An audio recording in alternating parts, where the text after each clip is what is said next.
Good morning to the wonderful world of Instagram, and welcome to the first of hopefully many virtual safaris for you folks. I understand that this coronavirus has wreaked havoc across the world, messed up many of your travel plans, and as a result we are sitting here at the moment in the Timbavati with basically no guests. So rather than letting everybody suffer, we thought we would come out here between Brits, Luke and myself and give you a little touch of what is going on here in our back garden, which as you can see is looking splendid this morning.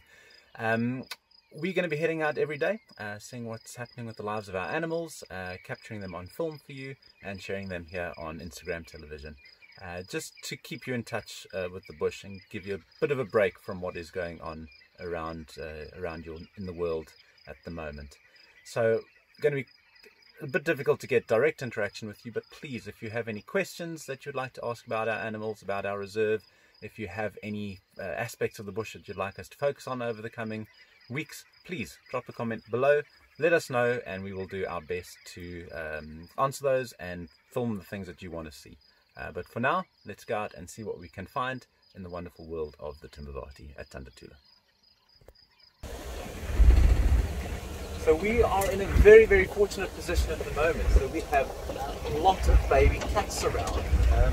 We're going to be going down to the Sharlumi riverbed, the riverbed that runs in front of Tandatula Safari Camp.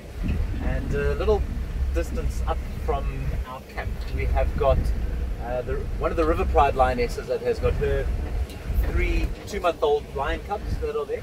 And a couple of days ago, someone was lucky enough to find a Ntombi, one of our resident leopards, also with 3 tiny cubs of about 6 weeks old. So we're just going to go this morning and check on those den sites, see if there's any activity, anything going on there. We'll let you know.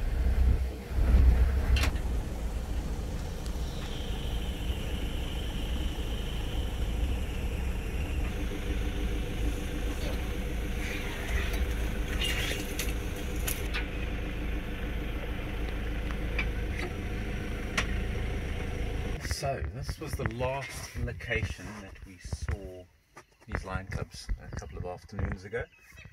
Mom was resting on the opposite bank there with the 3 young ones nursing.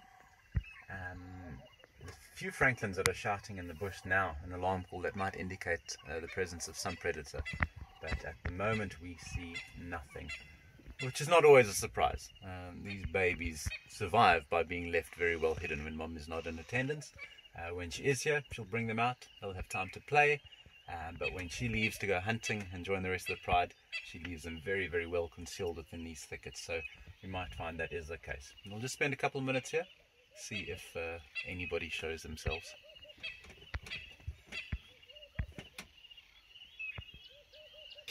Alright, so we've sat here for a while.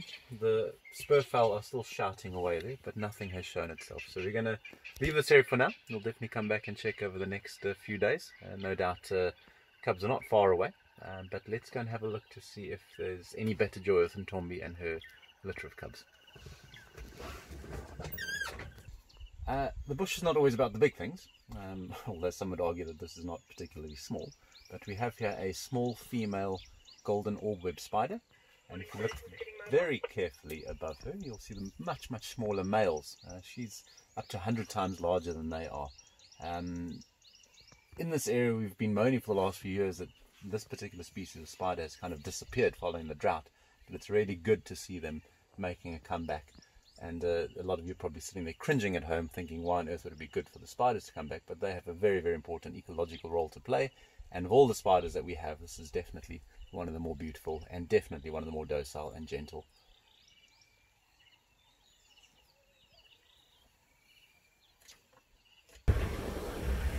So we've just got word from one of our colleagues who went to go check up on Ntombi's den site.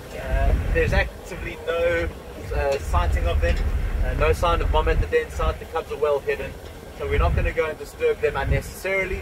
We've checked, she's not there, so we're going to just carry on checking in the immediate vicinity. Perhaps we get lucky to find Mom out and about on the prowl.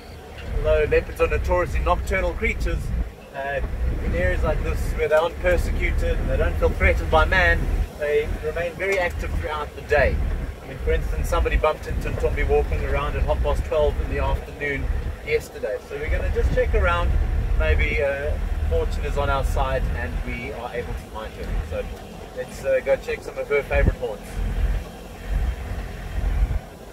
A impressive male kudu standing there watching us.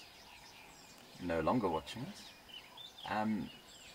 You might be able to see if you look closely how his horns are covered in mud.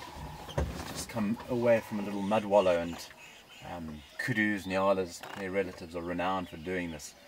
Horning the mud, getting that mud to pack on the horns. It just gives an impression of being thicker and bigger than they actually are.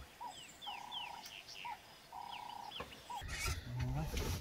We have our first big animal of the morning, a lone elephant bull, who seems to be on a definite mission to get somewhere. There is a waterhole about a kilometre to the south of us. He may be heading there, but looking at some of the tracks in the road, might be the presence of another breeding herd in the area that he's just following behind, trying to catch up with. It's amazing for such big animals how well they can hide, but he will be showing himself briefly now.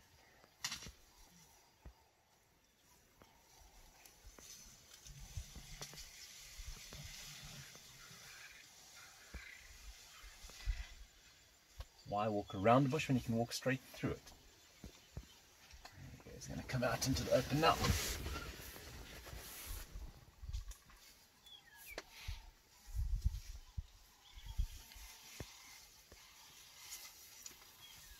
No boy. He's been splashing himself in some mud earlier.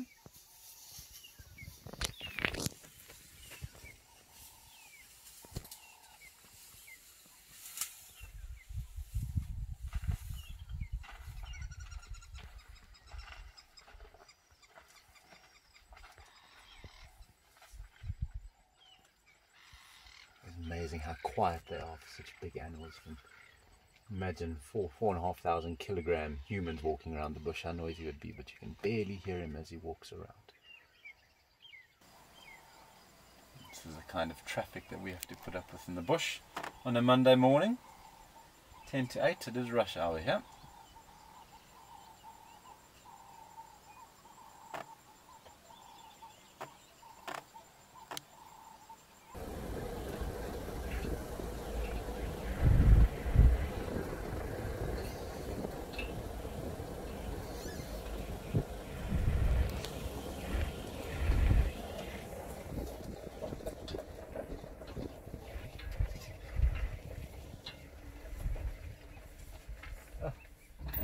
Disappointment of finding all these marula trees without any fruits.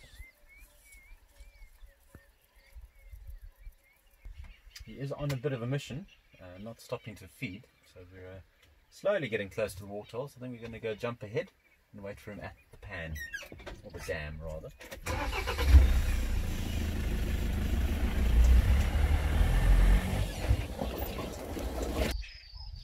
As you can see, he's slowly coming here. Which is a surprise, because normally when I say an animal's going to do something, they're going to do the complete opposite. But he's just taking a wide berth around the thicket areas, but he'll be coming up very, very shortly for a drink.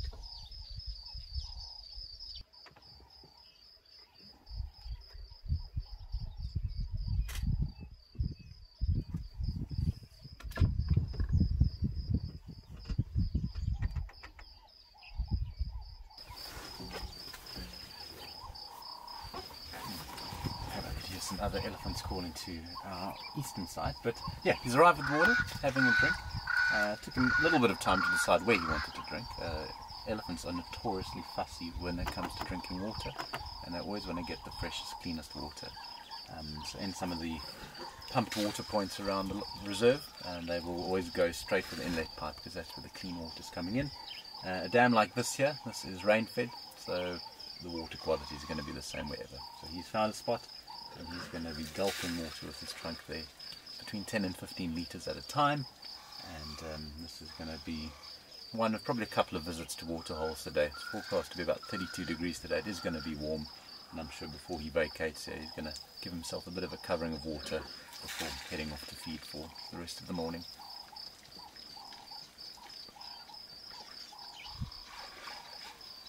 Good.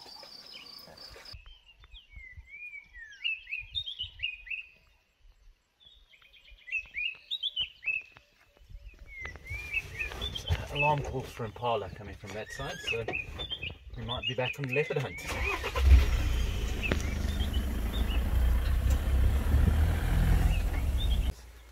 Young male leopard walking down the road. Looks like it's likely to be Marula's boy. Sorry, not a young male. This is actually Timbavati, who's out on the prowl. Not with her cub at the moment. Cub's probably hidden also along the Sholumi. It's a baby boom along this part of the reserve at the moment.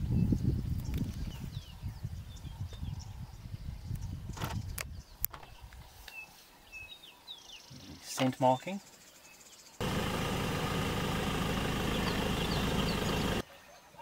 Seems to be on a bit of a mission. Yeah, every chance she's maybe even made a kill. I'm going to fetch the cub to take it back to the kill. The cub is of an age now where if the kill's close enough she will take it there. It has started eating meat. As we've been following Timbavati, she's just stumbled upon a herd of impala. She's gone and hidden in the long grass on our left hand side. These impalas up ahead are completely unaware of her presence. I'm just going to give them a bit of space to do their thing and see what happens.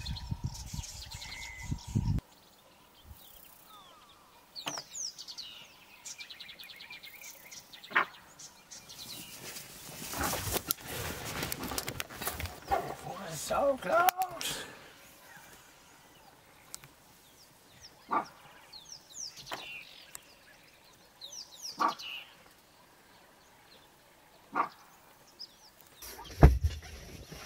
So we're just sitting and waiting now to see if we can have another stroke of luck. Timbavati found her after following up an alarm calls of impalas. Found her walking down the road. She came across yet another group. And in typical hunter fashion, she decided to start stalking these things. Conditions are pretty good, long grass, and one of the young impalas was running around playing, exercising almost, jumping, and in its route running away from the herd, it almost ran straight into this leopard. I think what saved it was about a second before Timbavati burst out from the bush. The Nyala spotted her and alarm called. Timbavati gave chase, missed the impala. Impala ran off down into the riverbed, and then Timbavati disappeared back into the bush. I'm sure she's still around here waiting to go for another target, but we're not having much joy. The squirrels have been shouting at her, the monkeys too, so she is here, but we're just going to give it a few more minutes, see if we can find her.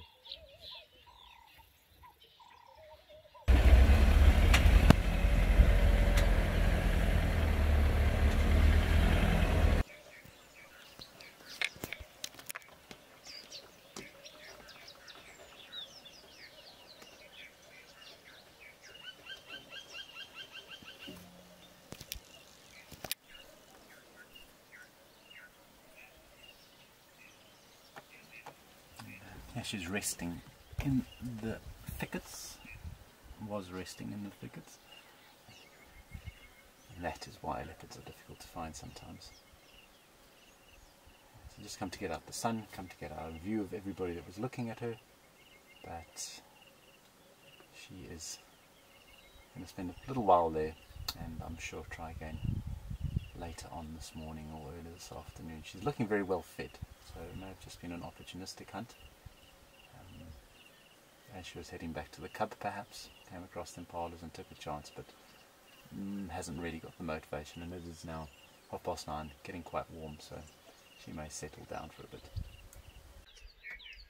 Alright, well, it is getting quite warm. My belly is quite empty, and Timbavati's is quite full, so we're going to leave her in peace now, get back to camp, but I hope that you have enjoyed our inaugural virtual safari. Has set the bar quite high with some excellent leopard action there, but be sure to tune in again tomorrow for a little bit more of your African bush fix. Until then, keep well.